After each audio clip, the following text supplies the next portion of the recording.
Rero tuyanguye umunsi usobanuye kuri Yesu mwene Mariya umuhungu wa Mariya uko Islam muvuga nuko na Kristo bamwe na bamwe batasomye ijambo ry'Imana batiga uko bamufata wowe niki Yesu yagusobanuriye kugira ngo abantu babyumve ubuhamya nagiye mbutanga ku macanozi atandukanye kababwira ko ningira amahirwe kugarukaho nzasobanura biriya bintu bine yari yambujije shimishijwe no kuba kuri AYALONI TV arimwe mugize ubushake bwo kumenya neza ibyo bintu ya mbere yari yo kubwira abayisilamu abantu bose bataraba abayisilamu n'abandi bantu ko Yesu Kristo ari we mwami akaba umwana w'Imana Imana yohereje mu isi gukiza abari mu isi bose kandi umuntu utabyizera atyo akaba azapfana ibyaha bye hanyuma ubwa kabiri arambwira ngo ubu butumwa ubushire abitwa ko ari abakristo banyemera uzabambwirire bankure ku minwa bankire ku mitima yabo yabonye ko abenshi bamuvugisha iminwa ariko ku mitima batamufite aho ngaho ni mu gihe cya mbere mu ntara y'amajyepfo ho niho yansanze anyiyereka bwa mbere ariya mwari muhuye gutya imbona nkubone ari mu gitondo arazira gusuhuza aransuhuza igurya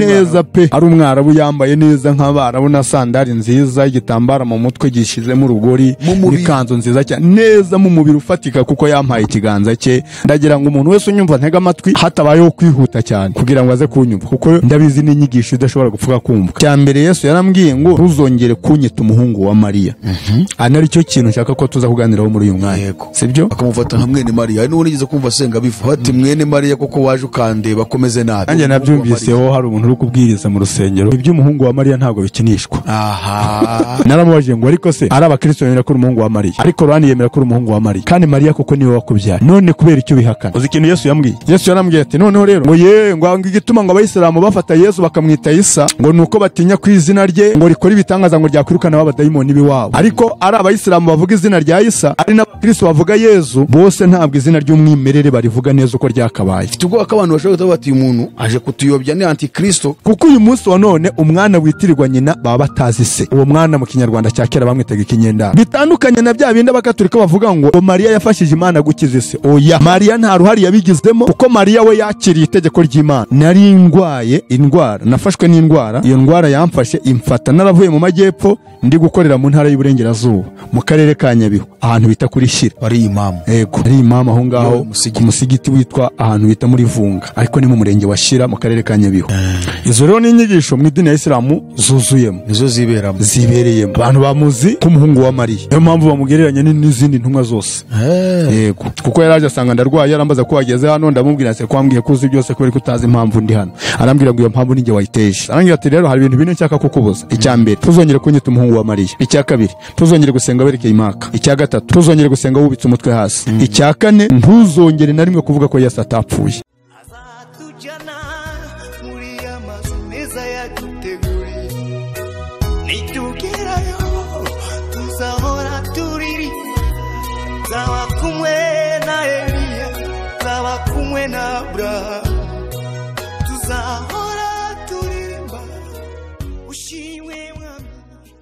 reka nongere ngusuhuze inshuti mwene data kandi nkwifuriza amahoro y'Imana nkwifuriza guhirwa muri byose Imana iguhumugisha cyane kubyukora kandi Imana sibize kwifuza kwawe dusuhuje abanyarwanda mwese muri mu gihugu cy'u Rwanda aho muri mu mpande z'igihugu cyacu amajyepfo amajyaruguru burasirazuba n'Iburengero bwaryo ariko kandi tudasize n'umujyi wa Kigali mwese mugubwe neza Imana ibahe amahoro n'imigisha niko abasiramu bakunda kongeraho Mana ibahe ibyo muyifuzaho turasuhuza rero n'abandi mwese muri kano karere kacu k'Uburasirazuba cyane muri South Africa ndetse tugiye muri bihugu byacu byose Burundi Tanzania Congo Uganda Kenya mwese Imana ibahe umugisha bafata umwanya mu kumva ubutumwa bwiza mwumva ururimi rw'ikinyarwanda ndetse n'abandi turuhuriraho twese Imana ibahe umugisha turasuhuza bari hirya mu bindi bihugu bya Afrika n'abandi bari hakurya y'amazi magari Aziya Burayi Amerika ndetse no muri Australia ntago twavuga ibihugu kuko turabona benshi mudukurikira gusa icyo dusaba nuko Imana yakomeza gushyigikira ubutumwa bwiza mwumvira kuri AYALONI TV yakomeza kubana namwe no kubaha ibyo muyifuzaho mukomeze kugubwa neza rero turagarutse mu kiganiro cyacu cy'uyu munsi menya nibi hamwe na Ari Yusufu kugira ngo dukomeze kuganira twungurane bushize twakoze ikiganiro cyarebanaga impyisi ibirura amasegaryana twabibonye mu bahanuzi mu bavuga butumwa mu bigisha mu bitwa ngo nabashumba abapaseri ba bishop ba apotre tureba n'intama mu buryo zitamatama zikavuga ibyazo bigatuma bababeshya bakabakuramo amafaranga uyu munsi rero turagarutse, reka tumuhe umwanya kugira ngo asuhuze abadukurikiye, afungure microphone kugira ngo asuhuze abadukurikiye, noneho tubashe kubana tuziranye, narangiza asenge kugira ngo Imana ibure iki kiganiro. Karibu. Murakoze cyane, nongeye kubasuhuza mu izina rya Yesu Kristo. Bavandimwe mukurikirana AYALONI TV, ndabasuhuje, mukomeze mugubwe neza. Hanyuma kuko bisanzwe nitwa Bizimungu ari Yusufu, uko bamwe babizi, bongeraho Joseph, kandi naryo ni ryanjye, ndetse abandi banzi ku izina rya Sheikh Niko benshi bakunda kumpamagara. Nishimiye kongera kubona umwanya wo kugera hano, nkuko n'ubundi nyine babivuze duherukana mu minsi ishize dukora ikiganiro cyerekeranye n'uburyo twakwirinda abahanuzi b'ibinyoma, ndetse tukirinda amasega aryana niba kuko turi intama, tukamenya ko turi mu birura, uburyo tugomba kwitwara. Hanyuma rero tugiye kwinjira mu kindi kiganiro, katubanze dusenge Imana, tuyishimira ibyiza byose yadukoreye, tunayirageza iki kiganiro. Data, mu izina rya Yesu, ndagushimye kubw'uyu mwanya umpaye, ngushimiye uburyo bwiza wongeye gutuma mpagarara imbere ya kamera za AYALONI TV. Aya masaha rero giye ubwanjye n'umugaragu wawe Mwami Imana yacu tusabye kugira ngo turindire muri iki kiganiro. N'ubundi icyo tugendereye aha ni ukwamamaza ubutumwa bwiza kugira ngo abantu bashobore gusobanukirwa neza ibya Kristo Yesu, uwo twahaweho impano ikomeye kugira ngo ari bushobora kutugeza mu bwami bwawe. Reka rero dushobore kumusobanukirwa no kumumenya neza n'uburyo yatuyoboramwo, kandi uburyo dukwiriye kumwumvira no kumwubaha. Fungura imitima yacu twese, ari twe bagiye gutanga ikiganiro ndetse n'abagiteza amatwi aya masaha, kugira ngo dushobore twese kungukirwa muri iki kiganiro. Mana, ijambo ryawe niko rimeze, kugira ngo twamamaze ubutumwa bwiza kandi twatuza akanwa kwacu ko Kristo Yesu ari umwami. Rero muri iki kiganiro menya nibi, ndifuza yuko wadufasha kugira ngo tumenye kandi tunasobanukirwe. Bana natwe kuva dutangiye no kugeza dushobora iki kiganiro, mu izina rya Yesu, amen. Ari Yusufu, twagiye dukora ibiganiro byinshi. Muri ibyo biganiro hari ikiganiro wigeze gutambutsa kimwe no gusobanura Yesu igihe yakwiyerekaga kuvana mu musigiti, ari naho yagusobanura uburyo ugomba kumufata, kuko hari ukuntu Isilamu imwita muri Quran cyane Muhammad ngo niko yamwishuriwe, simbizi, ariko akamwita ngo ni Isa mwene Maria. Ubwo ni ukuvuga ngo ni umuhungu wa Mariya. Nta bya Bibiliya ivuga ngo ni umwana w'Imana, yabyawe n'Imana. Byabo na Mariya ni mwene Mariya. Icyo gihe waravuze ngo nzabasobanura igituma Imana yabimwe kugira ngo ari Isilamu babyumve, kandi icyo nifuje kugira ngo tubigarukeho ni uko harimo, unagiye no mu ruhande rw'abakristo ushobora kureba hari ukuntu bafata Yesu bakamufata nka mwene Mariya. Hari n'uwo nigeze kumva asenga bivuga hati mwene Mariya koko waje ukandeba bakomeze nabi. Hari abakristo benshi bakunda kubiba. Nanjye nabyumviseho hari umuntu uri kubwiriza mu rusengero ngo iby'umuhungu wa Mariya ntabwo bikinishwa. Ubwo rero ni ikibazo, kuko sinzi ni kiriya kintu numvise gishobora kugabanya kwizera mu bantu, ku buryo Yesu cyari cyo gishobora kudushiramo tukamufata nk'umuntu usanzwe. Yego tubyemera ko yabaye umuntu, ariko uyu munsi aracyari umuntu. N'ivuka rye n'imibereho ye bitandukanye no ku umuntu abayeho, n'icyamuzanye mu isi muri misiyo yamuzanye. Rero tugira ngo uyu munsi dusobanure kuri Yesu mwene Mariya, umuhungu wa Mariya. Uko Isilamu imuvuga nuko n'abakristo bamwe na bamwe batasomye ijambo ry'Imana batiga uko bamufata. Wowe niki Yesu yagusobanuriye kugira ngo abantu babyumve, izo mpande zose zibyumve? Murakoze cyane. Imana ibamugisha. Nshimishijwe nuko ubuhamya nagiye mbutanga ku machanozi atandukanye, nkababwira ko ningira amahirwe yo kugarukaho nzasobanura biriya bintu bine yari yambujije. Harimo ibyo yambujije, ariko nshimishijwe no kuba kuri AYALONI TV ari mwe mugize ubushake bwo kumenya neza ibyo bintu, kuko ntekereza ko ahandi yo tuhageze ni ibiganiro bisanzwe gusa.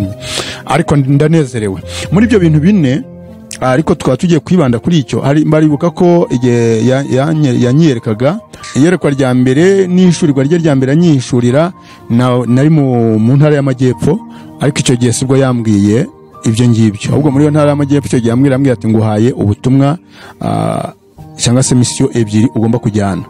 iya mbere yari yo kubwira abayisilamu abantu bose batari abakristo, abayisilamu n'abandi bantu ko Yesu Kristo ari we mwami, akaba umwana w'Imana, Imana yohereje mu isi gukiza abari mu isi bose, kandi umuntu utabyizera atyo akaba azapfana ibyaha bye. Hanyuma ubwa kabiri arambwira ngo ubu butumwa ubushire abitwa ko ari abakristo banyemera, uzabambwirire bankure ku minwa banshyire ku mitima yabo, kuko Yesu yari yabonye ko abenshi bamuvugisha iminwa ariko ku mitima batamufite. Aho ngaho ni mu gihe cya mbere mu ntara y'Amajyepfo, ho niho yansanze anyiyereka bwa mbere. Ariya mwari muhuye gutya imbona nkubone ari mu gitondo arazira gusuhuza, aransuhuza igutya neza pe, ari umwarabu yambaye neza nk'abarabu na sandari nziza, igitambara mu mutwe gishizemo urugori n'ikanzu nziza cyane, neza mu mubiri ufatika, kuko yampaye ikiganza cye dukorana mu biganza. Dukorana mu biganza ku buryo hari abandi baba baramubonye. Oya, uwo munsi ninjye wamubonye njye nyine mu gitondo, kuko ku munsi ukurikiyeho nabwo yaragarutse. Ntekereza ko abandi bashobora kuba bamubonye, ariko icyo gihe nsanga nta bandi bamumenye, kuko njye namubonye n'ubundi mpagaze ku Musigiti ndi kumwe n'abandi bayisilamu ari mu gitondo. Ubwo urumva babaga ari yerekwa, kuko n'ibyo byanyabyo byabaga ari yerekwa. Yes, byabaga ari yerekwa, ntabwo byari byo byanyabyo, hagira ngo abandi bamubonye kandi atari byo. Niyo mpamvu yanatumye muri uyu munsi wa kabiri mvuga ngo rero ubwo aje akaba nsanga hano ataza kumbwira nka bya bindi yambwiye ejo, aba bakabyumva, ahubwo reka mpite mukwepa nigendere. Mu kugenda kwanjye rero inzira nanyuzemo nzamukanamo, kuko n'igihe yashakaga nanjye niwe turongera duhita tuyihuriramo, duhita dukomezanya tujya mu rugo. Ubwo ari ku munsi wa kabiri anaribwo munsi yatangiye anyandikisha inyandiko ze za mbere. Yego, 2011 yego, anyandikisha inyandiko ye ya mbere. Izo nyandiko narazivuze uko ari 3 nanditse mu myaka itandukanye. Hanyuma rero 2012 mu kwezi kwa 11 nari ndwaye indwara, nafashwe n'indwara. Iyo ndwara yamfashe imfata naravuye mu Majyepfo ndi gukorera mu ntara y'Uburengerazuba mu karere ka Nyabihu, ahantu bita kuri Shyira. Ari imama. Yego, ari imama aho ngaho ku Musigiti witwa ahantu bita muri Vunga, ariko ni mu murenge wa Shyira mu karere ka Nyabihu. Ubwo noneho nari ndwaye, sasa ndwaye ndyamye kuri Shyira mu ivuriro. Muri iryo joro nibwo yaje.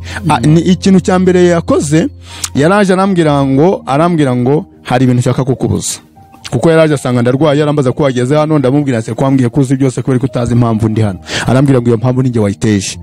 Amaze kumbwira ko ari we wayiteje, noneho ndavuga okay sawa, noneho ni byiza. Arambwira ati rero hari ibintu bine nshaka kukubuza. Icya mbere, tuzongere kunyita umuhungu wa Mariya. Icya kabiri, tuzongere gusenga werekeye Imaka. Icya gatatu, tuzongere gusenga wubitse umutwe hasi. Icya kane, ntuzongere na rimwe kuvuga ko Yesu atapfuye.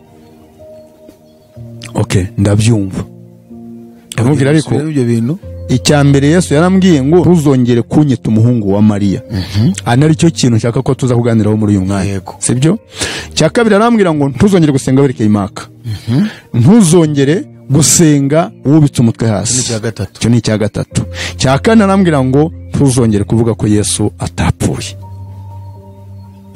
Izo rero ni inyigisho mu idini ya Isilamu zuzuyemo, nizo zibereyemo. Abantu bamuzi ko umuhungu wa Mariya, niyo mpamvu bamugereranya n'izindi ntumwa zose. Yego, abantu rero bakaba bamenyereye gusenga bahagaze berekeye icyerekezo cyitwa Imaka. Ko nabyo wenda nibiba ngombwa tuzabikorera ikiganiro. Cyo tugomba kugikora, igituma basenga berekeye Imaka. Yes, noneho no gusenga bubitse rimwe na rimwe bakubika umutwe hasi, kandi amasengesho adakozwe muri ubwo buryo ntabwo aba yemewe. Tukubisa umutwe hasi uterekeye Imaka, ntabwo amasengesho aba yemewe mu idini ya Isilamu. Ubwo ni bimwe mu bice bigize sengesho. Hanyuma rero kuba batemera urupfu rwa Yesu, nanjye kandi nkaba ariko nari nemera. Yesu yaje ambwira ko yapfuye, kandi bihamya narabitanze bishoboka muri Korani na Bibiliya. Yes. Hanyuma rero uyu munsi nkaba ngiye kuvuga ku byerekeranye nuko n'uburyo Yesu atari umuhungu wa Mariya. Ari umuhungu wa Mariya. Yego. Uti Yesu aragusanza kubwa ibyo bintu bine, arangije ati rero icya mbere ntuzongeye kunyita umuhungu wa Mariya. Turagira ngo ibi bintu ubidusobanure neza. Kuki Yesu yakubwiye ntuzongeye kumwita umuhungu wa Mariya? Mu ruhande rwa Isilamu no mu ruhande rw'Abakristo, kuko Abakristo benshi bamwita gutyo, kandi akenshi tuvuga ibyo tunizera. Ubwo nyine iyo bivuze ubu nabyizera ko ari umuhungu wa Mariya, n'imbaraga ze ntiwazibona ku buzima bwawe. Murakoze cyane. Ngewe numva mfite ifuhe cyane nanone ku byerekeranye na Yesu. Ni nayo mpamvu kenshi uzumva ntabwo nkunda kuvuga Yesu gusa, nongeraho Kristo.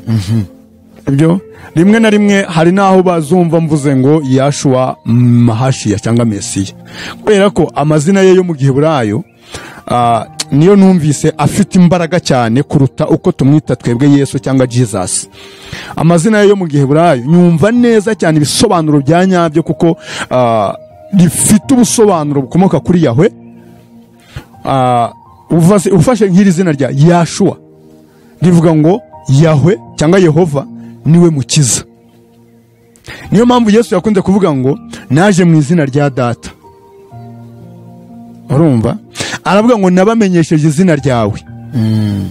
Rero nkaryumva cyane bigatuma mbabara ntebaza se umuntu barimo baravuga ko ari umuhungu wa Mariya niwe Yahwe.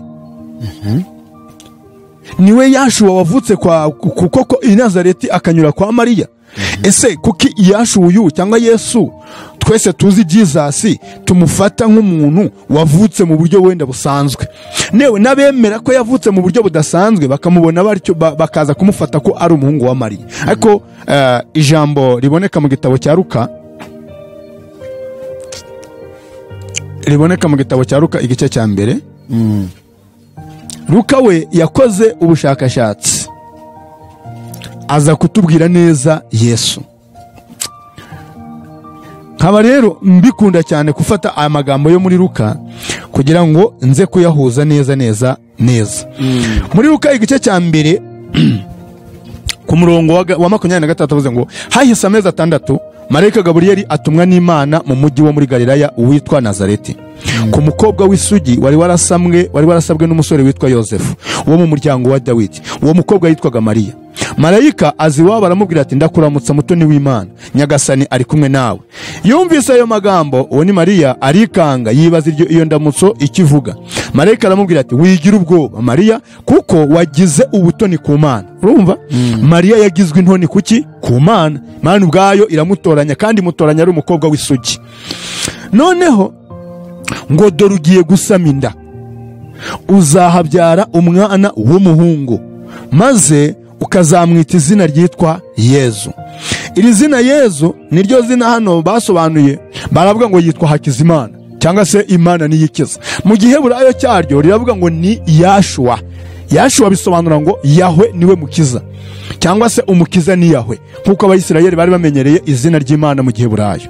Noneho yagombaga kwitwa iryo zina. Urumva yari mubwiye mu Giheburayo nubwo bagerageje gushyira mu Kinyarwanda, hano mu Kinyarwanda abandi bashyira mu Cyongereza, abandi bityo tuzasobanura wenda igihe nikizajya tuzavuga impamvu iri zina barivanye mu Giheburayo bakagenda barishyira mu Kigiriki bikava mu Kigiriki bijya mu zindi ndimi. Ariyo mpamvu uzasanga uyu munsi wa none uzumva hari Abayisilamu n'Abakristo babipfa, ukumva Abakristo baravuga ngo igituma ngo Abayisilamu bafata Yesu bakamwita Isa ngo nuko batinya ku izina rye ngo rikora ibitangaza ngo ryakwirukana abadayimoni biwabo. Ariko ari Abayisilamu bavuga izina rya Isa ari n'Abakristo bavuga Yesu, bose ntabwo izina ry'umwimerere barivuga neza uko ryakabaye. Ngira ngo wize theology byo urabizi cyane ku izina rya Yesu. Hanyuma rero azaba umuntu ukomeye. Yesu amaze kwitwa izina, azitwa izina Yesu bisobanura ngo Yahwe niwe mukiza. Azaba umuntu ukomeye kandi bazamwita mwene nyir'ijuru. Aka kantu urakumva, bazamwita mwene nyir'ijuru. Ntabwo agomba kuba mwene Mariya, oya, ntabwo ari mwene Mariya, azitwa mwene nyir'ijuru. Iyi ni Bibiliya ntagatifu ndimo ndasoma. Noneho ngo Nyagasani Imana azamwegurira ingoma ya se Dawidi, azategeka umuryango wa Yakobo. 34 ngo nuko Mariya abwira marayika ati ibyo bizashoboka bite ko nta mugabo mfite? Marayika aramusubiza ati noneho reka twumve impamvu Kristo agomba kwitwa umwana wa nyir'ijuru. Bivuze ngo agomba kwitwa umwana w'Imana. Abayisilamu bavuga ngo Imana irabyara. Imana mu by'ukuri ntibyara, sibyo? Ntabwo tuzi ko ari umugabo cyangwa ari umugore, kandi ntabwo tuzi niba iri Mariya, sibyo? Rero niba Imana itarashatse byanze bikunze turamenya ngo yabyaye umwana kugira ngo uyu mwana yitwe umwana wayo. Ni ukubera iki? Mariya aramaze ngo byashoboka bite? Nta mugabo mfite. Marayika aramusubiza ati Roho Mutagatifu azakumanukiraho, sibyo? Bibiliya iravuga ngo umwuka wera azakuzaho, sibyo? Ngo maze ububasha bwa nyir'ijuru bukubundikire mu gicucu cye. Bibiliya iravuga ngo imbaraga z'isumba byose zizakubundikira. Muri kubyumva? Ngo ni hanyuma ngo nicyo kizatuma ugiye kuvuka azaba intungane kandi akazitwa umwana w'Imana. Nta kindi gifashe Yesu, nta kindi gifashe uyu Yashua turimo turavuga hano. Ikimugize kuba umwana w'Imana si uko Imana ibyara. Ahangaha dukureho ikibazo ku Bayisilamu bibaza. ahubwo Imana kuko ifashe ubuzima bwa jambo nk'uko Bibiliya bitubwira ngo muri Yohana igice cya mbere hatubwira ngo jambo wahoranye n'Imana kandi jambo wari Imana, sibyo? Uwo jambo nta kintu na kimwe cyaremwe ataremyeho. Iryo jambo, uwo jambo, icyo twakwita mbese indi mbaraga yari kumwe n'Imana, yari mu ijuru, sibyo? Imana ifata ubuzima bwayo ibushira mu nda yande ya Mariya. Noneho kubera ko muri Isirayeli cyari ikibazo gikomeye kubona umukobwa atwite kandi atagira umugabo, yagombaga guterwa amabuye. Niyo mpamvu rero Imana yabwiye Mariya ngo ubwiza bw'Imana buzakubonekera, Mwuka Wera kuzeho, imbaraga z'Isumba byose zigutwikire, nicyo kizatuma uwera uzavuka azitwa umwana w'iki? W'Isumba byose, akitwa umwana w'Imana. Yesu yitwa umwana w'Imana kubera iyo mpamvu, kuko nta se w'umubiri ufatika yari afite. Yinjiye mu nda ya Mariya rero atyo. Yabyawe na Mariya nk'umwana. Yes. Ahangaha ndaza tubisobanukirwa. Kandi bigize uruhare Imana ari ibigizemo uruhare. Bitandukanye na bya bindi abakatolika bavuga ngo Mariya yafashije Imana gukiza isi. Oya, nta ruhare Mariya yabigizemo. Ndagira ngo aba bantu babyumve neza. Mariya nta ruhare yabigizemo, kuko Mariya we yakiriye itegeko ry'Imana. Nta n'uburenganzira yari afite bwo kurisuzugura. Mariya yakiriye itegeko ry'Imana. Niyo mpamvu bamwita umubyeyi rero, nyina wa jambo. Yes, ni nyina wa jambo. Ni nyina wa jambo ku buryo bw'uruhande rw'umubiri. Kanamusenga. Ntabwo yagombye gusenga kuko nta kindi Mariya yakoze. Ntacyo. Ni nk'uko wafata umuhanda ujya Kigali, uvuye Kigali wenda ujya mu ntara. Umuntu uturutse mu ntara akaza avuga ati nanyuze mu muhanda unyura aha n'aha ukangeza muri Kigali. Uriya muhanda buriya nta kandi gaciro wawuha, kuko aho wari ushaka kugera wahageze, ni naho hari hafite agaciro cyane. Yes, umuhanda icyatumye bawukora kwabwira ngo abantu bawunyuremo. Rero Mariya nawe kuba yaratoranijwe kandi agatoranywa ari umukobwa w'isugi, Imana yamutoranije kugira ngo inyuzeho umugambi wayo, inyuzeho icyo yashakaga gukora kugira ngo ikize isi. Ni nayo mpamvu igihe Yesu yambwiraga ngo ntuzongere kuba ko ndi umuhungu wa Mariya, naramubajije ngo ariko se ari abakristo bemera ko uri umuhungu wa Mariya, ariko Rwani yemera ko uri umuhungu wa Mariya, kandi Mariya kuko niwe wakubyaye. None kubera icyo bihakana? Uzi ikintu Yesu yambwiye? Yesu yarambwiye ati noneho rero ndagiye kugusobanurira. None wowe Abdurrahman cyangwa se Abdallah, ndeka nkubaze, isoko y'amazi n'amazi n'itiyo ritwara amazi ni iki gishobora kubyara ikindi? Noneho ndatekereza nsanga amazi agaragariraho isoko yagaragariye. Kugira rero ngo iyo soko iboneke nuko amazi aba yarasanzwe ahari. Nsanga amazi yarasanzwe ariho, isoko ntiyayabyaye, ahubwo amazi yari ariho mbere. Noneho ahubwo aho isoko igaragariye nibwo bavuga ngo hano hagaragariye isoko y'amazi. Ayo mazi yarasanzwe ariho, yo yashatse inzira anyuramo. Rero Mariya yabaye itiyo ritwara amazi riyageza aho yakagombye kugera, hari mu isi, ariko isoko y'amazi ni mu ijuru.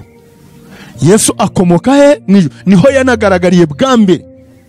Noneho aza kuza mu nda ya Mariya, kuko Bibiliya itubwira ko yari umukozi w'Imana w'umuhanga. Bibiliya itubwira ngo ni icyaremwe, ngo niwe mfura y'Imana mu byaremwe, ngo kandi ibyaremwe byose niwe Imana yabiremesheje. Bivuze ngo mu ijuru yariyo rero, sibyo? Hanyuma agiye kugaragara mu isi azira mu itiyo ryitwa Mariya. Sibyo? Mariya rero ni itiyo, Mariya ni inzira umukiza yanyuzemo. Ububasha bw'Imana, ubushake bw'Imana bwo gukiza mwene muntu bwaciye mu nda ya Mariya. Nta yandi mahitamo Mariya yari afite.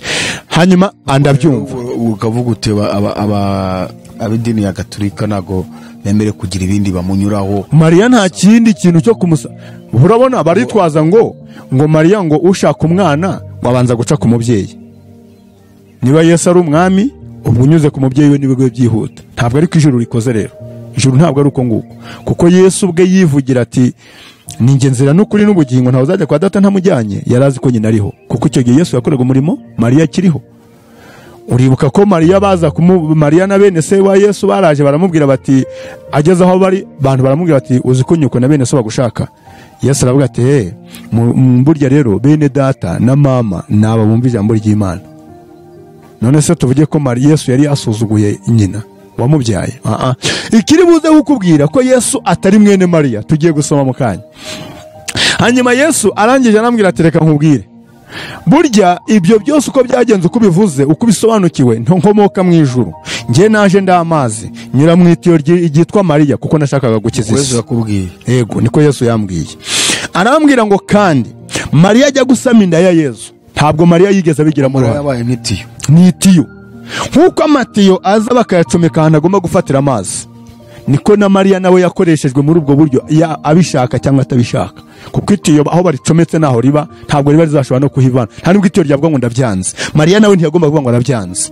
Hanyuma rero niba Yesu yambwiye n'ikintu gikomeye, namubwira ngo niba Mariya ataragize uruhare mu isamwa rye, kuko atigeze abisaba, ntabwo yasamye ari uko yasabye umwana, bivuze ngo yasamye mu buryo bumutunguye, amaze kubibwirwa na marayika Gaburiyeli. Kandi umunsi marayika Gaburiyeli yabimubwiye ni nawo munsi Mariya yasamyeho iyo nda. Noneho Yesu arambwira ngo rero no mu ivuka ryanjye, buriya Yesu yarambwiye ikintu wenda iki cyose ndibubwira abantu ngo ntibakemere, ariko Yesu yarambwiye ngo no mu ivuka rye, uko Mariya yasamye bitunguranye, no mu kubyara ntabwo Mariya yariwe n'ibise.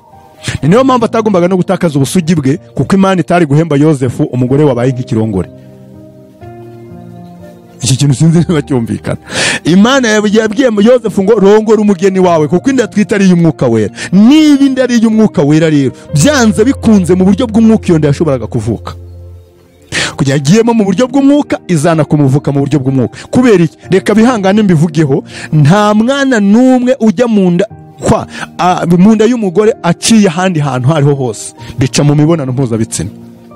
Bivuze ngo uriya mwana najya no kuvuka, azacya muri iyo nzira yanyuzemo yinjira mu nda. None ikibazo kikabaza ngo Yesu ajya kujya mu nda ya Mariya, cyangwa se ubuzima bwa Kristo Yesu, reka niyo kuvuga Yesu, bwa buzima bw'umwuka buza mu nda ya Mariya bwanyuze, aho bwanyuze ni naho bwanyuze busohoka buva mu nda ya Mariya. Ubwo ushatse kuvuga ko Mariya zitabyaye ngo umwana aca aho agomba guca? Ntabwo yaciye aho yagombaga guca, kuko Yesu ntiyagombaga kugibwaho n'ibise. Qur'ani tubwira ko ari umwana wera, na hano Bibiliya iratubwiye ngo uwo mwana azitwa intungane y'Imana, nicyo kizatuma yitwa uwera w'Imana. Kandi ndaza kubisobanura, itonde tugendane, sibyo? Kuko Yesu yagomba kuvuka nk'uko abandi bana bavuka, kugira ngo abo umuntu nyine yitwa umuntu. Si ngombwa ko avuka aciye aho umwana aca. Ndabikubwira impamvu. Yabanye na Mariya akiri isugi Yes, Mariya ntabwo yigeze, ngewe ukwanjye ndabivuga uko nabisobanuriwe na Kristo. Twe tubigendanemo neza kugira ngo ubyumve neza. Sintege ku muntu, sintege ku muntu kubyemera. Yabisobanuye gutandukanye nuko Bibiliya bivuga. Uko ntabwo bitandukanye na Bibiliya. Bivuga ko yabyaye. Imbyara niki? Yego nyine. None se ariko none reka nkubaze nanjye. Bibiliya itubwira ko yasamye. Ninde wasama biciye mu kanwa? Iyo bavuze gusama bivugwa gute? Ngo nawe kinsobanurire. Umubonano mpuzabitsina nk'uko wabivuze. None ko Bibiliya itubwira ko Yesu yasamwe, ariko umwana mu kuvamo yagomba kuvamo aciye. Bantu nsobanurira ko kantu nako bigakwepa. Yaravuze ngo yarasamwe. Nimba Yesu yarasamwe na Mariya, byaciye kandi ntabwo twirwa tubitindamo ko birivuga kandi inda y'umwuka. Urakoze rero. Niba ari inda y'umwuka yasamwe, no kuvuka bigomba kuvuka mu buryo bw'umwuka. Cyo ntabwo ari igitangaza ku Mana. Mariya kandi Bibiliya ivuga ngo Mariya yarabyaye uruhinja rurira mu nzu mu nzu mu kiraro cy'inka. Icy'ingenzi ugomba kumenya kuba Yesu yaravutse ari uruhinja, yaramubyaye. Ntabwo mbihakana, ndabyemera ko yamubyaye, ariko ngewe ntabwo icyo turi bukemeranyeho. Mariya ntiyigeze ajya kubise. Ndakubwira impamvu leta tugendane gatoya. Mariya ntiyagiye kubise. Niba Mariya atarigeze apfukama ngo abwire Imana ngo mpa umwana, sibyo? Akamusama bidaciye mu nzira abandi bana bacamo, sibyo? Nta nubwo yagombaga kumubyara abanjije kujya kuririra hariya ngo ajye kubise. Ahantu bashobora guteza confusion mu bantu, kuko Bibiliya ivuga ko Yesu ari umuntu 100%. Yari yambaye umubiri nk'uw'abantu. Mu kuza mu nda ya Mariya nuko yaje mu mwuka, kuko nta kundi kuntu yagomba kuza. Ntabwo Imana yagomba kuza ngo iryambane n'ikiremwa. Kuki utemera ko yanavuka mu mwuka? Icyo nshaka kwerekana uko birivuga ko Yesu yari yambaye umubiri nyamubiri. Ntabwo nge nigeze mbihakana. Yari umuntu 100%. Ntabwo Bibiliya ivuga ityo. Nta jambo nk'iryo nzi muri Bibiliya. Bivuga ko Yesu yari umuntu. Yego, ariko 100% ubyongeyeho ntabibamo. Ubumuntu bwa Yesu nuko ibyamuranze byose ari byo nawe bikuranga. Kugira ngo abiboneye he? Mu nda ya Mariya. Bibiliya ivuga yuko nihagira umuntu n'umwe uvuga ko Yesu yaje atambaye umubiri. Wabyumvise? Yego. Yaje atambaye umubiri. Yego. Ngazaba ari antikristo. Urakoze cyane. Niyo mpamvu rero mu bwengo ni 100%. Uko ushatse kubihindura igice wabaye antikristo, waba ushatse kuvuga ko Yesu yari umwuka noneho rero. Kandi iyo bavuze umubiri, ni uwo mubiri wambaye wose, urawambaye wose, n'ibikuranga byose n'ibyo Yesu yari afite. Urumva, niyo mpamvu byari 100%. Bibiliya y'Abaheburayo baravuga ngo kuko ubwo yababajwe no kugeragezwa ubwe abasha no gutabara abageragezwa bose. Icyo kintu sinagihakana. Ntabwo ikiremwa cy'umwuka gishobora kubabazwa no kugeragezwa nko kugeragezwa. Cyo ndi kuvuga nuko gushaka kumvikanisha ko Yesu uko yaje mu mwuka ari nako yavuye mu nda ya Mariya mu mwuka. Aho ngaho niho ndimo kuvuga kuko nubundi yari kuvamo nk'umwuka, ariko yavutse yambaye umubiri. Ntabwo nabihakanye. Niba rero yambaye umubiri nyamubiri, ntabwo agomba kuva mu nda ya Mariya nk'umwuka, agomba gusohokera mu ntuza mu gitsina. Aho icyo ntabwo tukemeranyaho, nubwo ari wowe munyamakuru yoboye kino kiganiro. None okay, wari kwihangana ukantegereza. Ndashaka kwitwereka muri urantegereza, wihangane ngende gakeya, nyemerera ngende gake, uraza kubyumva. Ikiganiro ni wowe ufite uburenganzira bwo kugifata, ufite uburenganzira bwo kugitegura, ufite uburenganzira bwo kuzagikata, uzagikate, ariko ukabyumva. Jewe ndashaka kubitwereka muri Bibiliya nta kintu. Reka tugendane. Buriya rega ibintu byose umwuka wera ntabwo agarukira muri Bibiliya gusa. Oya, si byose ibintu bitaza Bibiliya avuga ngo ubuhanuzi bwose butaza buhura na Bibiliya. Urakoze. Ibirahura na Bibiliya ngenda bihuza, ndabihuza n'ibyanditswe. Tega amatwi muvandimwe, jarike tugendane gakeya. Nge narimo mvuga ngo Yesu niba ubuzima bwa Kristo, kuko kugira ngo yitwe Yesu mw'Ijuru ntabwo iryo zina yari arifite, turabyemera. Ni marayika wazanye iryo zina. Aryita umubiri uzavuka mu nda yande ya Mariya. Uyu mubiri wagombaga kuvuka mu nda ya Mariya, rero icyo navuze, niba ubuzima bw'uyu muntu wagombaga kuvuka mu nda ya Mariya, Imana ibushize mu nda ya Mariya, Mariya akamara amezi 9 mutwite kugira ngo ubwo buzima bwirememo ubumuntu, bwambara umubiri w'umuntu, sibyo? Uyu mubiri w'umuntu wagombaga kongera kuvuka mu nda ya Mariya, ugasohoka ukagaragarira hariya. Mpamvu navuze rero ko Yesu, nkuko nabisobanuriwe nawe, akambwira ko ubwe uburyo yinjiye mu nda ya Mariya anaribwo yavuyemo. Ndagira ngo umuntu wese unyumva ntega amatwi, hatabayeho kwihuta cyane kugira ngo aze kunyumva, kuko ndabizi n'inyigisho idashobora gupfuka kumvwa. Nuko Imana yabwiye Yosefu ngo rongora umugeni wawe, kuko inda twite ari y'umwuka wera. Ntabwo umugore buri yamaze kubyara, sibyo, aba ameze nk'umugore wamaze kurongorwa, aba ameze ntabakiri usuge. Kandi Bibiliya itubwira ko Yosefu yaryamanye na Mariya nyuma y'uko Yesu avuka. None niba Yosefu yarategereje Mariya kugira ngo abanze abyare, niki cyari kirindiriwe cyatumye atamurongora muri icyo gihe kandi yaramutunze? Icyari kirindiriwe si ikindi, ni ukugira ngo uyu mwana uburyo agiye kuvukamo butagaragara ko bwahumanye. Icya kabiri, Yesu ntiyagombaga gusukwaho ibisanza, kandi umugore ubyaye wese agomba kuba afite ibisanza. Ahubwo ngira ngo ni ukugira ngo uyu mwana ugiye kuvuka bitazitirirwa ko ari umwana wa Yosefu ko yakoranye imibonano na Mariya. None se aho Mariya yaramutungiye, aho babanaga mu rugo abandi bantu babirebaga? Ntabwo babirebaga. Urakoze cyane. Impamvu batabirebye, Imana yo nyir'ubwite yandikishije Bibiliya yarabivuze. Wabyumvise? Jarike, tugiye mu mategeko ya kera, waba uzi itegeko rirebana n'umugore uri mu bisanza? Itegeko rirebana n'umugore uri mu bisanza? Ibisanza ushaze kuba ni ibiki? Bisanza amaraso y'umubyeyi wabyaye. Itegeko rarize. Uyu mugore ntiyabaga yemerewe kujya hamwe n'abandi. Urimo uravuga muri Bibiliya se? Ndavuga muri Bibiliya nyine mu mategeko ya kera. Ni rwo rugero nshaka gutanga. Mu mategeko ya kera umugore uri mu bisanza. Adusomere tuhumve. Amategeko arebana n'umugore wabyaye uri uko bigenda. Nibyo tugomba guha abantu ibintu byumvikana. Habayemo kujya mu mihango ntihabemo mu bisanza, cyaba ari ikindi kibazo. Ibisanza bitandukanye n'imihango. Yego nyine biratandukanye, ariko amategeko yabirebaga yose namwe. Dusomere mu kiganiro kugira ngo dusobanure abantu bose, duha abantu ibintu bidasobanutse. Nibyo byiza kugira ngo bisobanuke, asobanukirwe neza ibyo ndimo ndavuga ku byerekeranye no kuba Kristo Yesu uko yinjiye mu nda ya Mariya anariko yasohotsemo. Kuba rero Yesu yaravuye mu nda ya Mariya amaze gufata izina ryitwa Yesu, akavuka yambaye umubiri.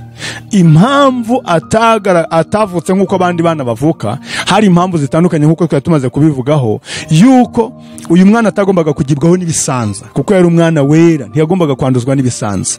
Niyo mpamvu atagombaga no guca mu nzira nk'ayiri abandi bana banyuramo, kuko byanze bikunze byari kuba ngombwa ko umubyeyi we amena isuha, byari kuba ngombwa ko amena ibisanza, nuko amaraso yandi y'ababyeyi bamaze kubyara agera kuri uyu mwana, hanyuma akamwanduza. Kandi uyu mwana yari umwana wera, ari umwana mutagatifu. None ubwo ushatse kuvuga ko yaciye? aho Yesu yaciye avuka njye ntabwo mpazi, ariko yambwiye kuko naho yanyuze ntabwo mpazi. Yesu niko yakubwiye? Njye ntabwo mpazi. Yesu yambwiye ko uburyo yinjiye mu nda ya Mariya anaribwo yasohotsemo, akavukana umubiri nk'uw'abandi bana, kuko yari amaze mu nda amezi 9 umubiri wireforoma wikora. None Bibiliya yibivugaho iki? Cyo Bibiliya bivugaho nuko kurema kw'Imana kuratandukanye. Imana uburyo iremamo n'uburyo igaragazamo umuntu. Ni nkuko wabaza ngo mbese igufwa Imana yakuye kuri Adamu yariremye mite umuntu, cyangwa umuntu akabaza ngo umuntu ko aremwe mu gitaka, Imana imuremye ite mu gitaka, yarangiza ikongera nyuma yayo ikamuhumekeraho umwuka w'ubugingo akaba umuntu muzima. Ngewe icyo ndimo ndavuga ni ukugira ngo turebe umucyo, kuko Bibiliya ni Imana yemeye ko ari izazitubera umucyo mu byo. Yego. None Bibiliya ivuga iki ku kuvuka kwa Yesu? Bibiliya ikigaragaza ku byerekeranye n'ivuka rya Kristo Yesu. Bibiliya nta nubwo itwereka uburyo. Nose Mariya ntiyagiye mu bitaro, ntabwo yagiye kubyarira aho abandi babyeyi bari ngo baze kumufasha kubyara. Tumenyereye ko Abaheburayo babyaraga bafite ababyeyi ku ruhande bababyaza, ariko ntabwo Bibiliya yatweretse Abaheburayo kazi babyajije Mariya, ntabwo biyatwereka, sibyo? Nta nubwo itwereka Mariya apfukama ngo abyare, ntinatubwira ngo Mariya yagiye kubise ararira. Icyo Bibiliya tubwira ngo Mariya amenye ko igihe cyo kubyara kigeze. Bashaka aho kubyarira barahabura kuko icumbi ryari rito, sibyo? Amacumbi bari barimo yari mato, aho abantu babyarira hari he. Biba ngombwa ko Mariya asohoka muri iryo cumbi akajya kubyarira mu kiraro cy'inka, sibyo? Amaze kubyara afata umwana amuryamisha mu muvure cyangwa se muri manchwari. Ariko nkurikije ikintu uvuze, Abaheburayo ngo bakabimubyaza, ukongera nabo bati nta bitaro batubwiye yagiyemo. Tuje no mu muco wacu w'Abanyarwanda, usibye iri terambere rije muri iki gihe, abamama bagiye babyara naho babyaje aribo bibyaje kandi bakabyara mu rugo. Hari n'igihe mama yabyariye mu murimo. Arabyara umwana, arabyara rwose aranigenya, ubundi arangije umwigarutero. Hanyuma rero niba Bibiliya itaratubwiye uburyo Yesu yavutsemo ako kanya ngo batubwire ko Mariya apfukamye akabyara umwana, barangiza bakamwoza, barangiza bakamugira bate, bakamukura ivata mu kanwa, Bibiliya niba itabirondoye byose ikumvikanisha ko yavutse, twumva icyo ngicyo gusa ko Yesu yavutse. Ariko nyine nawe wivuga ngo yavutse nk'uko yinjiyemo. Nge navuze iki kintu umuntu udashaka kucyumva ntacyemere, kuko nkivuze n'uburenganzira bwe. N'uburenganzira bwe. Niko Yesu yakubwiye. Ngewe niko umwami yabinsobanuriye, kuko yansobanuriye n'ibindi anariko yayivuyemo. Akavuka kwerekana ko Yesu atigeze yambara umubiri, kuko yinjiye mu mwuka asohoka nk'umwuka. Yesu yinjiye mu mwuka asohoka n'umubiri mu nda ya Mariya, kandi Imana ifite ubushobozi. Asohoka mate kandi yambaye umubiri nawe. Awusohokamo gute kandi ari umubiri yambaye? Ari umubiri yambaye. Umubiri we ntabwo agomba guca mu bikuta. Umubiri wa Yesu waciye mu bikuta n'uwo yazukanye, ntabwo ari uwavukanye. Umubiri waciye mu bikuta n'uwo yazukanye. Urabyemera se ko umubiri yazukanye waciye mu bikuta? Ariko tandukanye umubiri yapfanye n'uwo yazukanye. Sawa. Umubiri Yesu yazukanye ni uw'umwuka cyangwa ni uw'umubiri? Ni umubiri usanzwe. Ni umubiri w'imbaraga mbere yuko Adamu akora icyaha ni Yesu yazukanye. Ariko umubiri nyamubiri. Ariko wundi Adamu yari afite mbere. Uwo Adamu yari afite se wamwemereraga ko yaca mu bikuta? Fasha. Kandi bitubwira ko nta rupfu rwayo ruriho. Niba urupfu nta ruriho, n'ahantu hose agomba kuba yagenda mu mazi kuzimu yajyagayo na hose yabaga. None umubiri Yesu yazukanye, wemera ko wari ugifite inkovu? Arizo ntuza yakozemo, ubwo ni ubushake bwe. Kandi nabwo ntabwo. Sawa muvandimwe, niba wemera ko ari ubushake bwe rero, ni nako nubwo bushake ku mubiri bishoboka amaze kuvuka. Ayisufu ufite ubwoba ko abantu bashobora guhita bavuga ngo uyu ni antikristo. Yesu ni antikristo kuko nemera ko Yesu afite umubiri. Yangane gato bashingiye ku murongo wo mu Yohana yanditse, avuga ngo umuntu wese uzavuga ko Kristo ataje yambaye umubiri. Ataje yambaye iki? Umubiri. Urumva? Harubwo yanditse se ngo ko atavutse. Gato mbaze ndangize kugira ngo ukomeze. Azaba ari antikristo. Uvuga ko no umubiri twebwe ko tuwuzi, sibyo? Tugiye mu bintu muri biri physique, sibyo? Nuko umuntu wese w'umubiri agomba kugira inzira acamo igaragara, ntabwo ari inzira itagaragara. Kandi Yesu yambaye umubiri, numva yagomba guca mu nzira umwana wese acamo avuka. Uko niko byumva wowe? Kubera ko nyine ariko niko byumva. Uko niko byumva. Rwose niko byumva. Rero ufite ubwoba ko abantu bashobora kuba bati uyu muntu aje kutuyobya ni antikristo. Ngiye ntabwo na oya, ngiye sindi buze kuyobya umuntu mubwira yuko Yesu yabayeho ari umwuka gusa. Oya, kuko Bibiliya nibikubwiye ngo uvuga ko Yesu ataje yambaye umubiri cyangwa se yaje atambaye umubiri, sibyo? Uwo ni antikristo. Noneho ngewe rero ntabwo mvuga ko Yesu yaje atawambaye, ahubwo sinamvuga ko yaje wambaye, ngewe ndemeza ko Yesu yaje mu isi avuye mu ijuru atambaye umubiri, yagera mu nda ya Mariya akaba ari bwo yambara umubiri, kuko umubiri wa Kristo, umubiri witwa Yesu waremewe mu nda yande ya Mariya, sibyo? Umubiri wa Yesu waremewe mu nda yande ya Mariya, aza gusohoka mu nda ya Mariya rero, kubera ko Imana itari gufata Mariya wamaze kurongorwa, wamaze kugaragara ko ari yatakaje ubusugi bwe, ngo imushingire Yosefu, kandi Imana yaramubwiye ngo rongora umugeni wawe kuko inda atwite ari iy'Umwuka Wera. Niba ari inda y'Umwuka Wera rero ntabwo Imana ari gusondeka Yosefu ngo imuhe umugore wamaze kuba ikirongore, sibyo? Rero Mariya yashingiwe Yosefu, yahawe Yosefu, cyangwa Yosefu yaryamanye na Mariya Yesu amaze kuvuka. Muri bwa buryo bwo kuvuka bwe bw'igitangaza, Yesu aravuka, ahabwa izina rya Yesu, arakora, arakura, amaze gukura yonka amashereka y'ababyeyi nk'uko bisanzwe, sibyo? Arangije akora imirimo y'utwana mu rugo, bamukora ibyo bwana nk'umwana, arakura, akurira aho ngaho, umubiri we ugenda ukura ukomera kugeza igihe yatangiye imirimo ye yo gukora, sibyo? Rero Kristo anambwira ngo Yesu aruta Mariya. Ibimenyetso bigaragaza ko Mariya, ubundi uburyo mwebwe murimo muramuvugamo, Yesu yaza guca aho yagombaga, aho umwana wese aca. Ntabwo Yesu yari guhangara kubwira Mariya ko ari umugore. Iryo jambo wabuze ko muri Bibiliya ririmo? Yaza iyo Yesu aza guca mu nda ibyara nk'uko bimeze ku bandi bana, ntabwo yari guhangara ngo abwire Yesu, abwire Mariya wamubyaye, cyangwa mu nzira, ahubwo mu nda ibyara, indi byara, niko twubashe Yesu. Niho yakuriye. Yakuriye mu. Iyo bavuze ngo mu nda ibyara, akenshi baba bavuze igitsina cy'umugore, ukubyara ko umugore abyara, niko kenshi babivuga. Noneho rero ngewe ndavuga ngo iyo aza kunyura muri bwa buryo bwo kuvuka busanzwe bw'abantu banyuramo, ntabwo yari kuhangara ngo abwire nyina ko ari umugore, sibyo? Yawe kubihangara. Ntabwo yari kubihangara ngo abivuge, yari kumwubaha n'ubundi nk'umubyeyi, akamwumva nk'umubyeyi.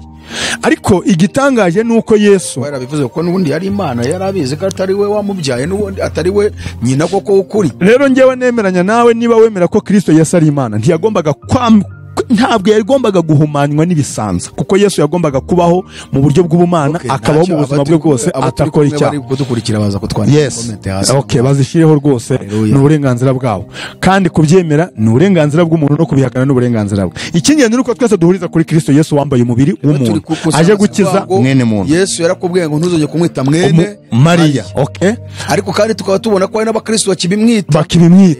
Noneho Yesu ubwe arahakana ko atari mwene Mariya, aho yiseye Mariya umugore, sibyo? Soma muri Yohana igice cya 2. Niba biri budukundira akaba ari wowe udusomera, simbizi ntacyo wadusomera, ariko Bibiliya zacu z'ikinyarwanda, sibyo? Ntabwo zigeze zibisobanura neza, ahubwo bakoresheje muri bwa buryo bwo kwiyubaha kw'ababyeyi n'abana, bakoresheje ijambo ngo mubyeyi, ko muri Yohana igice cya 2, mu gice cya 2 cya Yohana hari aho Yesu agiye guhindura amazi divayi, Mariya yabwiye abari bari aho ngaho, arababwira ngo icyo ababwira cyose mu gikore.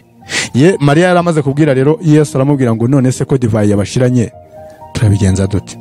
Bibiliya y'ikinyarwanda yo iramubwira ngo mubyeyi, ari nge nawe ibyo turabigenzamo dute, cyangwa se tubigendanyemo dute? Ariko Bibiliya y'igifaransa, Bibiliya y'icyongereza, cyangwa se bira mu zindi ndimi, ntabwo bigaragara bivuga bityo.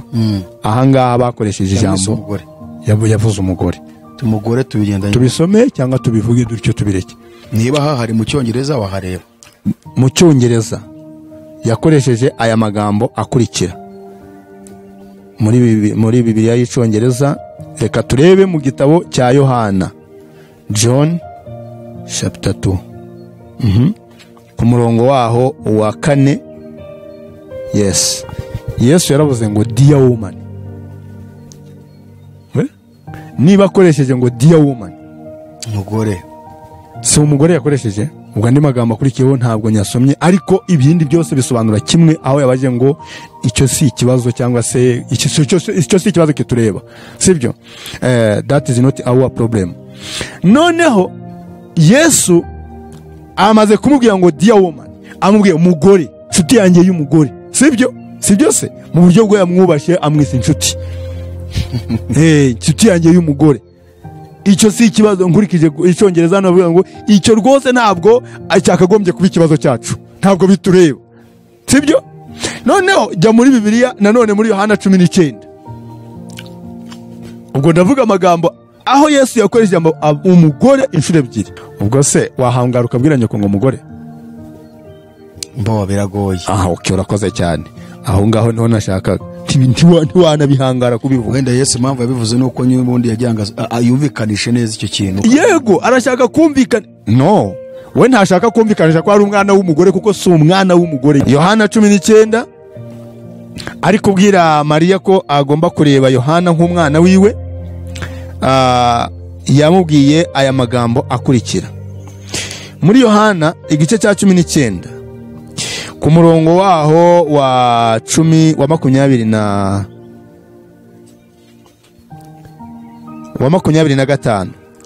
Iruhande rw'umusaraba wa Yesu hari hahagaze nyina na nyina wabo Mariya muka Kilopa na Mariya Magadalena. Yesu abonye nyina ahagararanye na wa mwigishwa yakundaga, abwira nyina ati, mubyeyi, dore umwana wawe. Aho ni muri Bibiliya y'Ikinyarwanda, yaba intagatifu, yaba yera, yaba ijambo ry'Imana, byose nuko nguko bibivuga.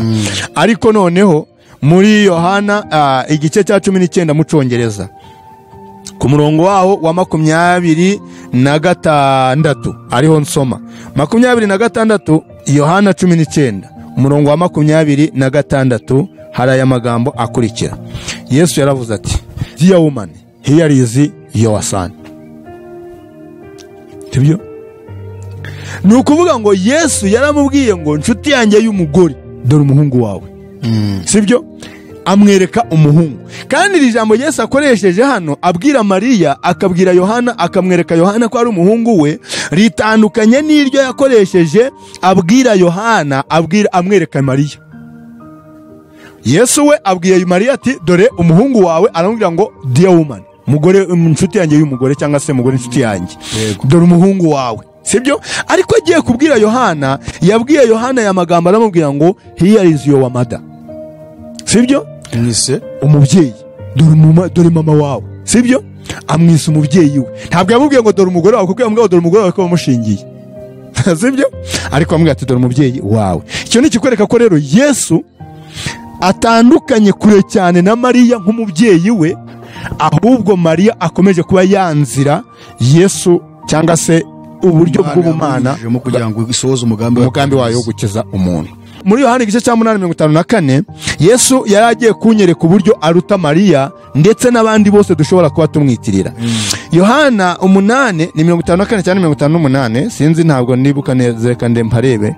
Ku murongo wa 58 Yesu arababwira ati, ndababwira ukuri koko Aburahamu atarabaho nari ndiho. Iyi ni Bibiliya ijambo ry'Imana. Bibiliya yari yavuga ngo ndiho. Aburahamu atarabaho nge ndiho. Sibyo? Gereza avuga ngo iki? I am. Ubwo rukuvuga ngo ndiho. Yego. Naho havuga ndiho, ntabwo avuga nari. Oya, Bibiliya y'Icyongereza ivuga I am. Hano bakoresheje nari, ariko mu Cyongereza ni ndi. Ndiho nyine. Yes, ndi. Okay. Noneho Yesu arambaza ngo Aburahamu na Mariya ninde wabayeho mbere yundi? Ndamubwira ngo na Aburahamu. Amubwira ati, niba Aburahamu aruta Mariya, kaba narabayeho mbere ya Aburahamu, none wakongera kungereranya ute na Mariya? Ku buryo bamwe bicara bati ni umuhungu wa Mariya, bikagarukira aho ngaho Mariya yaramubyaye, bikagendera muri ubwo buryo bumeze buryo. Yesu rero ntabwo yashakaga ko abantu bamurebera mu ishusho yo kuvuka mu muryango uriya wa Mariya na Dawidi no kwa Yuda, kwa Aburahamu. Yesu yashakaga kwerekana ko mbere y'uko Aburahamu abaho, kuko uburyo bwo kugaragaza ivuka rya Yesu uzakomoka mu muryango wa Yuda byahereye kuri Yakobo abihanura. Noneho Yesu waragaza ngo Aburahamu atarabaho nge ndiho, kuko Aburahamu yabonye ubwiza bw'Imana ibwa Yesu agashima, abonye umunsi wanjye aranezerwa. Ngo nibwo bafashe amabuye bagira gute, baramutera. Yego, urumva ko Yesu yari yabivuze ku murongo wo hejuru.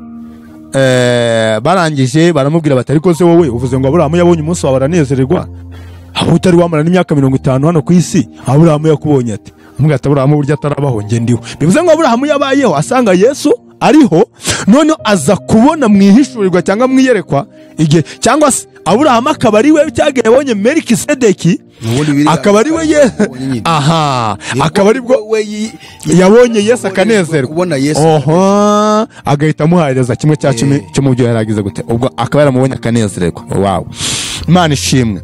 Noneho Yesu arambwira ngo jyeweho sinkomoka mu muryango wa Aburahamu, ahubwo nabonekewe cyangwa se nagaragarijwe mu muryango wa Aburahamu, kubera ko ariko ubuhanuzi bwagombaga gusohozwa ko umwana ugomba gucungura isi, umuntu ugomba gukiza isi agomba guca mu muryango wa Aburahamu, nabwo kandi mu gisekuru cy'umugabo kwa Yuda, kwa Dawidi nanone. Yego. Hanyuma rero arambwira ngo inkomoko ye mu buryo bw'umubiri mw'isi ntibamo, nta nkomoko ye mu buryo mu mibereho ye yose, ntabwo inkomoko ye iri mw'isi, ariko mu buryo bufatika bw'umubiri ufatika ugaragara, inkomoko yiboneka muri uwo muryango, atari uko ari mwa akomoka, atari uko ari mu buzima bwe butangiriye, ahubwo akomoka kera. Arangije rero aranjyana avuga ati kuba muri icyo gisekuru cya Yuda rwose nubwo buryo bwo kugira ngo ubuhanuzi bwuzure, kugera kwa Dawidi bwuzure, kugera kuri Mariya bwuzure, buzamuka busubira muri cya gisekuru cya Dawidi nk'uko byari byarahanuwe. Arangije arambwira rero ngo ngende uta Dawidi, kwa ruta Aburahamu ni nakwa ruta nde Dawidi. Uwo murimo muraganira bikubwira, turimo turaganira mwicaranye handi mu nzu wawe. Yego. Anaribwo rero naje kuboneramwo amagambo akomeye yasomye, arayampa muri Luka igice cya 20 ku murongo wa 41. Yesu nawe arababaza ati birashoboka bite ko bavuga ko Kristo ari mwene Dawidi, kandi Dawidi ubwe mu gitabo cye cya Zaburi urumva yaravuze ati Nyagasani yabwiye umutegetsi wanjye ati gukera iburyo bwanjye ugeze aho nzashyirira abanzi bawe munsi y'ibirenge byawe. Ngo none uwo Dawidi yita umutegetsi we yaba n'umwana we ati, cyangwa se ubwo Dawidi amwita umwami abasha ate no kuba umwana we. Aya magambo rero ushobora no kuyasoma muri Matayo igice cya 22 umurongo wa 41 kugeza 45. Noneho Bibiliya yo muri Matayo uri gusoza uwo murongo wa 45 hahita hakubwira ngo nuko abafarisayo bumvise ayo magambo baraceceka, ngo uhereye uwo munsi ntibongeye kugira ijambo na rimwe bagira gute bamubaza, kuko abafarisayo nabo babonaga Mesiya nk'umwana ukomoka mu muryango wa Dawidi gusa, nta kindi bari bamuziho. Niyo mpamvu bamutekerezaga ko azaza ari umwami wicara ku ntebe ya sekuruza Dawidi mu buryo bw'umubiri, akaba umwami akabakiza ingoma y'igitugu y'Abaromani. Bahise baceceka rero bavuga bati kumbi uyu nguyu ufite n'inkomoko iri kure cyane ya Dawidi, reka da uyu ntabwo tukigendanye nawe. Bahita baceceka. Yesu rero arambwira ngo mu by'ukuri ntabwo akomoka mu muryango wa Dawidi mu buryo bundi bufatika bwa nyabwo, ariko mu buryo bw'umubiri akomoka muri uwo muryango kugira ngo arimo agaragarizwa, arimo yerekerwa kugira ngo ashobore gukiza. Aya magambo kandi atuma tumenya neza uburyo Kristo, uburyo umuntu wese marayika w'Imana wazaga mu isi, uburyo yigaragazagamo kugira ngo abantu bahite bamwakira. Urugero wenda urabona nk'igihe Yosuwa yari amaze kubona marayika w'Imana imuhagaze imbere, yaramubajije mbonye afite inkota ari no kwifarata, maze atase uri uwo mu bacu cyangwa uri uwo mu banzi bacu? Amubwira atoya njye aka kanya nje kuba umugaba w'ingabo za Isirayeli, nje kuba umugaba w'ingabo z'Uwiteka. Yarajeje kuba umugaba. Noneho Yesu nibwo yansanze ambwira amagambo ari mu gitabo cy'Ukuva, aho yagiye anyereka uburyo Imana yagiye yerekana marayika ukomeye akagenda agaragara mu bantu, yiyerekana mu bantu. Igihe Imana yabwiraga ngo rero ngiye kuohereza marayika wanjye uzagendana nawe, uwo muzamwitondere, kuko nimuramuka mukoze ibyaha imbere yiwe azabarimbura, kuko uwo nguwo ni nkaho ari njye uzaba uri kumwe namwe, azaba ahagaze mu mwanya wanjye. Noneho rero umuhanuzi Maraki nawe yamuvuzeho ko uwo nguwo ari we wa wundi wahozeho kera, nguwo yahozeho kera, inkomoko ye ndizwi mu bantu. Maraki nawe yari yarabivuzeho. Urumva rero uburyo bwa Kristo wari urimo arambwira ngo ntituzongere kumwita umuhungu wa Mariya. Yesu rero yagaragaje ko igihe cyose ibihe bya kera yabayeho, agaragara yiyerekana muri ubwo buryo bwa marayika ukomeye w'Imana, agaragara yiyereka marayika uyoboye Abayisirayeli, urwanirira Abayisirayeli, wiyerekana mu buryo butandukanye, agaragara muhanuzi Maraki amuhanura intumwa y'Imana ikomeye, marayika w'Uhoraho uzaza, kuko yabayeho kera akabaho mu bihe bya kera. Ayo magambo bashobora kuzayisomera wenda mu gitabo cy'umuhanuzi Maraki, 12 ku urumva bakazahasoma kuko mu gice cya gatatu cyaho bazasoma bahereye ku murongo waho wa mbere. Ni ukuvuga ngo umumarayika w'isezerano mwifuza ngo uyaraje, uwo ni uhoraho umugaba w'ingabo ubivuga. Uyu mumarayika w'isezerano wabayeho kera, sibyo? Bazabisoma muri Maraki igice cya gatatu umurongo waho wa mbere bahabone ayo magambo. Rero Yesu akomeza ansobanurira uburyo atavuka muri uwo muryango, atari umwana wa Mariya nk'uko abantu benshi babyita, kugira ngo babikoresha kenshi bagamije gupfobya ububasha n'imbaraga afite. Ariko se buriya bose niko babikora afitiye iyo ntego, cyangwa n'ababikora mu bujiji? Hari ababikora bagamije gupfobya imbaraga ze, urugero nk'abayisilamu bamupfobya bashaka kwerekana ko ni umuhungu wa Mariya, nyine avuka kwa Mariya, ni umwana wa Mariya, sibyo? Niyo mpamvu yitwa intumwa. Na Bibiliya ivuga ko ari intumwa y'Imana, irabyemeza, ariko bo irengagiza imuvugaho. Yesu rero ugaragara kuko nk'abayisilamu bakujyanye kukubwira ngo Yesu Kristo ni intumwa y'Imana akaba n'umugaragu wayo, Bibiliya irabyemeza 100%, nayo ntabwo ibihakana. Ariko noneho uyu muntu ntabwo bashaka kwemera ko ari umwana w'Imana, sibyo? Ariko uburyo yabaye umwana w'Imana ngira ngo twanabutangiriyeho hejuru twabuvuze, kuko umwuka w'Imana azaza kuri Mariya amutwikire, umwana uzavuka muri iyo nda azitwa umwana ny'ijuru, umwana w'isumba byose. Uyu munsi ndakubyaye, yes. Kandi ngo nta wundi mu bamarayika yigeze bibwira. Ni ukuvuga ngo rero niba Yesu ubwe yiyita umwana w'Imana, kandi Kristo Yesu niwe wagiye agaragaza inshuro nyinshi ko afite ububasha bw'Imana muri we, akagenda byerekana, akagenda bigaragaza.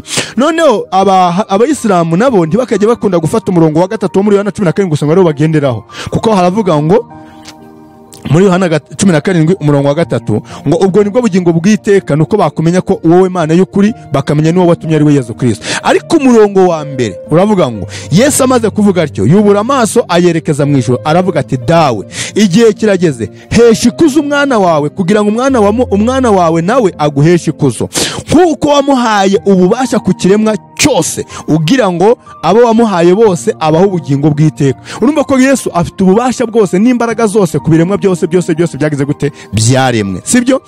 Noneho Yesu ageze ku murongo wa 4 aravuga ngo naguhesheje ikuzo, ndangiza igikorwa wampaye gukora, none ubu dawe mpesha ikuzo iwawe ryarindi nahoranye nawe isi itararemwa. Bibiliya yera igice cya 17 nashaka kugira ngo nkosore imirongo abayisilamu bakunda kwitwaza.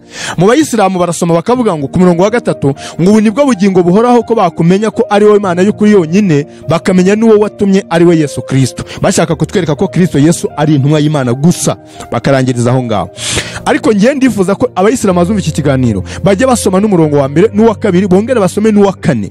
Hano haravuze ngo Yesu amaze kuvuga ibyo yubura amaso areba mu ijuru ati data igihe kirasohoye, ubahiriza umwana wawe ngo umwana nawe akubahishe, kuko wamuhaye ubutware ku bantu bose, kugira ngo abo wamuhaye bose abaho ubugingo buhoraho. 3 ubu nibwo bugingo buhoraho ko bakumenya ko ari we Mana y'ukuri yonyine, bakamenya n'uwo watumye ari we Yesu Kristo. 4 nakubahishije mu isi kuko narangije umurimo wampaye gukora. None data imbere yawe ndashaka ngo uyu murongo wa 5 bajye bawitaho, kuko uwavuze ngo ubu nibwo bugingo buhoraho ko bakumenya ko ari we Mana y'ukuri yonyine, bakamenya n'uwo watumye ari we Yesu Kristo, ni nawe wavuze ngo none data imbere yawe unyubahirishe cya cyubahiro nahoranye nawe, cyangwa nahoranye ndi kumwe nawe isi itararemwa. Niwe wabivuze. Uwavuze ngo ubu nibwo bugingo buhoraho ko bakumenya ko ari we Mana y'ukuri yonyine, bakamenya n'uwo watumye ari we Yesu Kristo, ni nawe uvuze umurongo wa 5 ngo none data imbere yawe unyubahirishe cya cyubahiro nahoranye ndi kumwe nawe isi itararemwa. Ngira ngo Abisilamu n'ubundi baba bahasomye nuko bahirengagiza. Yes, ntabwo baba bashaka kubavugaho. None tugaruke ubwo Yesu arakubwiye ati ntabwo ushaka kuzongera kunyita umuhungu wa Mariya. None urabwira iki abantu bitwa abakristo bakimwita mwene Mariya? Ngiye numva nta mukristo akagombye kuba kimwita umuhungu wa Mariya, kuko niba Yesu si umuhungu wa Mariya, kuko Yesu akosora ko atari mwene Dawidi, hariya yavuze ngo none mubasha mute gukomeza kumwita umuhungu wa Dawidi. Nuko ubusanzwe nta mwami numwe ushobora gufata umwana we ngo amwite umwami. Igihe cyose umwami akiri umwami, abana be baba ari ibikomangoma, sibyo? Ariko niba Dawidi avuze ko Yesu ari umwami we, byumvikane neza ko burya Dawidi ni igikomangoma, umwami ni Yesu Kristo. Haleluya. Yesu niwe mwami. Niyo mpamvu Yesu ababwiye ngo niba Dawidi yaramwise umwami, abasha ate no gukomeza kuba umwana we. Bivuze ngo ntabwo ari umwana we, ahubwo ni uburyo bw'ikigereranyo bugaragaza ko Kristo Yesu umukiza w'abari mu isi agomba kuvukira mu muryango wa Dawidi, akagaragarira kwa azihishurira cyangwa agaragarire mu muryango wande wa Dawidi. Niyo mpamvu rero igihe cyose Imana yagiye ivuga ngo nzahagurutsa umushumba Dawidi aragira umukumbi wanjye, icyabaga kirimo kiravugwa yari Kristo Yesu. Nihe message noneho ugiye guha abayisilamu n'abakristo bari bakiri kuri urwego? Ngewe umukristo cyane cyane ari we mvugaho, kuko uyu munsi ngende umukristo, ndi umwigishwa wa Kristo Yesu. Ibyo mvuga nibyo nigishijwe nawe. Ndashaka rero ko nta mukristo n'umwe witwa ko ari umukristo nyakuri, umwigishwa wa Kristo wa nyawe, ntabwo yakagombye kuba gikoresha amagambo avuga ngo umuhungu wa Dawidi. Nabivuzeho ngitangira avuga ngo umuhungu wa Mariya.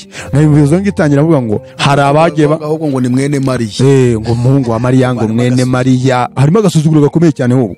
Ngo ibi bintu ngo by'umuhungu wa Mariya ngo ntabwo mubizi mwebwe.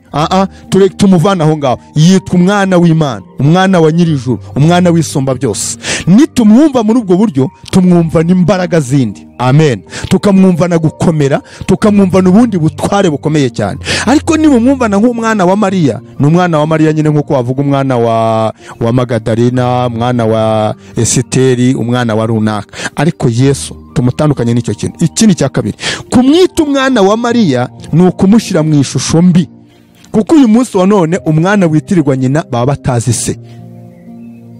Uwo mwana mu Kinyarwanda cya kera bamwitaga ikinyendaro. Uyu munsi baravuga ngo iyo mvugo ntabwo yemewe, ni nyandagazi. Urumva yitwa umwana gusa, cyangwa se umwana batazi se. Ariko kera bakoreshaga ijambo ryitwa ikinyendaro. Rero ntabwo Yesu akwiriye kubarwa muri uwo mwanya w'uwo mwana utazi se. Bazi se ni nyir'Ijuru, kuko ari we watanze ububasha bwo kugira ngo uyu mwana avuke, akavukira ku mukobwa w'isugi. Ikindi, mu Bayisirayeli kuba bafata umwanya wo kumwita Yesu, kuba yaravutse ku mugore, cyari ikimenyetso kigaragaza ko Abayisirayeli bari bamenyereye ko umwana uhabwa ubwami mu gihugu cya Isirayeli agomba kuba azwi se neza, ari umugore uzwi washatse umugabo mu buryo buzwi, umwana we akazaba umwami kubera mu buryo yavutsemo bunazwi. Yesu rero avuka mu buryo butazwi kuri se, yitirirwa uriya muryango, anahabwa Yosefu kugira ngo amurere, kugira ngo noneho bizagire imbaraga mu kumwumva, bamwumva na Yosefu, kugeza igihe Yesu ubwo azatangira kwigaragaza, akiyerekana, akivuga. Kikaba n'ikimenyetso cy'uko kandi ubwami bw'Abayisirayeli bwari bukuweho burundu, Imana itambukije isezerano rishya ry'ubwami bwayo. Niyo mpamvu Yesu yiswe n'umwana w'umuntu, kugira ngo byuzuze ubuhanuzi bwa Daniyeli yabonye avuga ngo nuko mbona usa n'umwana w'umuntu, ashyikirizwa umukuru nyir'ibihe byose, agahabwa ubwami buzahoraho iteka ryose. Urakoze cyane, ngira ngo abantu barasobanukiwe. Yego. Yaba abo bene data mu idini ya Isilamu, ubwo nyine niba bashaka kumenya ukuri bazakumenya kuba bature, yego, batirengagije. Hanyuma abene data b'Abakristo nabo barabyumvise, nuko Yesu atari mwene Mariya, ni Mariya n'umwana w'Imana rwose. Imana kumisha rero ari Yesu gusoza, nuko watanga aderesi yawe, hanyuma kubagukeneye kukubaza ndetse ukanasenga tugasoza. Murakoze cyane. Mbere yuko ntanga aderesi zanjye, nuko nibutsa ko niba Yesu bamwitiriye umuhungu wa Mariya, bafata iki kintu: Yesu yitwa umwana w'intama w'Imana, kandi Yesu si intama. Yesu yitwa intare yo mu muryango wa Yuda, mu by'ukuri Yesu si intare. Yiyise umuzabibu, kandi Yesu si igiti. Yiyise umwungeri w'intama, nta n'intama zigaragara yigeze aragira. Hari imvugo rero zagiye zibaho zibigereranye bitewe n'impamvu, kuko Imana yagiye ivuga ngo Isirayeli ni umugore wanjye, Imana ikavuga ngo ndi umugabo wayo, ikabivuga ityo, kandi Imana ntigeze irongora, nta nubwo Isirayeli yigeze iba umugore nyamugore. Ibyo rero by'imvugo z'ikigereranyo baba bakwiye kuzireba, bakazirenga, bagafata imvugo nyakuri n'ibisobanuro byazo. Imana ibahe umugisha mu izina rya Yesu. Nkuko nabivuze, ni ari Yusufu. Nimero za telefone mwanshakiraho ni 0788 70 59 51. Iyo telefone iri no kuri WhatsApp na 0728 91 10 37. Iyo nayo wayibona kuri WhatsApp, ariko muri iyi minsi ntiwayihamagara kuko ntabwo ihari. Hanyuma wakongera ugahamagara ku yindi nimero nanone 0788 10 Izo nimero zose wazinshakiraho imwe ku yindi ukambona. Murakoze, kadusenge. Data, turagushimye mu izina rya Yesu kuko uduhaye umwanya nk'uyu wo gushobora gusobanukirwa no kumenya neza Kristo Yesu waje mu isi aje gucungura mwene muntu, kandi tubashiye kumenya no gusobanukirwa inzira yanyuzemo, kandi ko aho yanyuze n'inzira yanyuzemo dukwiriye kuhamenya, tukanasobanukirwa, tukanahubaha, ariko ntabwo hakwiriye gusengwa cyangwa se ngo hasingizwe, nta n'ibindi byubahiro hakwiriye guhabwa. Ahubwo Uwiteka ukwiye guhabwa icyubahiro ni uwanyuze muri iyo nzira, ari we Kristo Yesu, umwana wawe ukunda cyane, umwana wawe w'ikinege watoranije kugira ngo aducungure. Abantu gusobanukirwa rero bamenye neza Kristo Yesu ari we mukiza wacu, duhuza nawe akatugira kuba abana bawe. Urakoze Mwami kuko wabanye natwe mu ntangiriro z'ikiganiro, ukaba tugejeje no mu isoza ryacu. Fasha buri wese wateze amatwi iki kiganiro kugira ngo yuzure umwuka wera, kandi ukomeze gushyigikira iyi televiziyo kugira ngo ikomeze kwamamara no gukwira hose ihakwije ubutumwa bwiza. Fasha umunyamakuru Jarike kugira ngo mwongere imbaraga no gukomera, kandi ukomeze kumusigira amavuta y'umwuka wera, akomeze kuzuzwa ubuntu bwawe iminsi yo kubaho kwe kose, mu izina ry'umwami wacu Yesu, amen. Dushimiye ku bantu mwese mwari kumwe natwe muri kiganiro, hanyuma turabasaba gusharinga ubutumwa bwiza, dukomeze kwagura ubwami bw'Imana. Ikiganiro nakagaruka, mukomeze kugira ibihe byiza. Shalom shalom.